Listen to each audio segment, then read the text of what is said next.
માણસનું કેવું છે કે કોઈ માણસ પ્રત્યે એટલી શ્રદ્ધા પેલા રાખી દે, પછી એમાં દોષનું દર્શન કરે, કોઈ વ્યક્તિને એટલું સન્માન આપી દે, વળી એમાં કઈ દોષ દેખાય એટલે વળી એને નિંદા કરવા લાગે.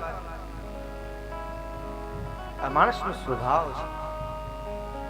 દીક્ષિત દંતકોરી નામના આપણા ખૂબ જ મોટા કવિ, હિન્દી કવિ, એમણે બહુ જ સુંદર ભાવ એક શેરમાં લખ્યો છે કે યા કબૂલ કર મેરી કમજોરીઓ કી સાથ, યા કબૂલ કર, તારે જો મને સ્વીકારવો હોય તો મારી કમજોરીઓ સાથે મારો સ્વીકાર કર.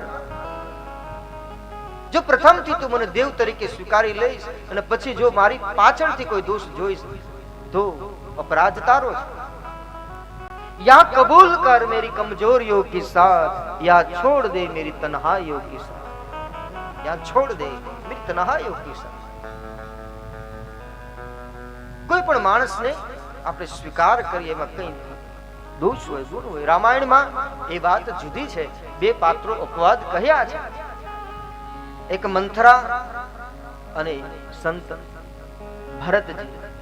રામાયણના બે પાત્રો અપવાદ છે. ભરતજીમાં એક પણ દોષ નથી, એક પણ દોષ નથી. પરમ સંત છે, રામ પ્રેમી છે. અને મંથરામાં એક પણ સારો ગુણ નથી, નક્ષિક ખોટી, એવું લખ્યું છે માનસમાં.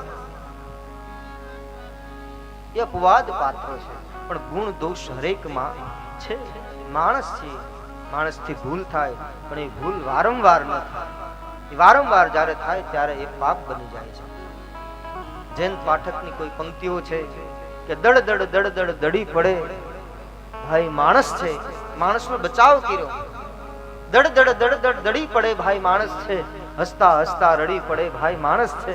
વાત વાતમાં લડી પડે, કેમ કે માણસ છે. આપણે ત્યાં કહેવત બહુ પ્રસિદ્ધ થઈ, માણસ માત્ર ભૂલે પાત્ર. એટલે પછી વારંવાર ભૂલ કરવી એવું નહીં, પણ ભૂલ થાય તો એટલું બધું નિરાશ ન થઈ જવું.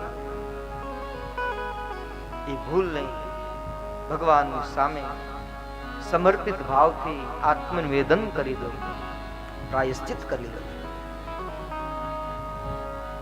આપણે પાપી થઈ ગયા, આપણે આવું કર્મ કરી લીધું, દુઃખી થઈ જાય ને માણસ વધુ એક ભૂલને છુપાવવા કીધી તે હજારો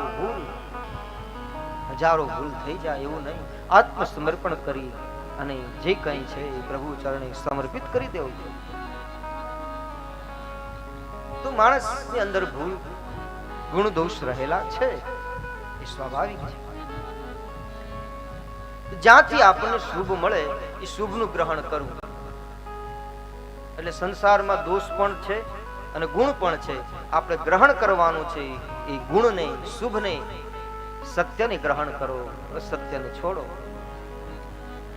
જે માર્ગે આપણે જવું જ નથી એ માર્ગ વિશે વધારે જાણવાની ઈચ્છા આપણે શું કામ?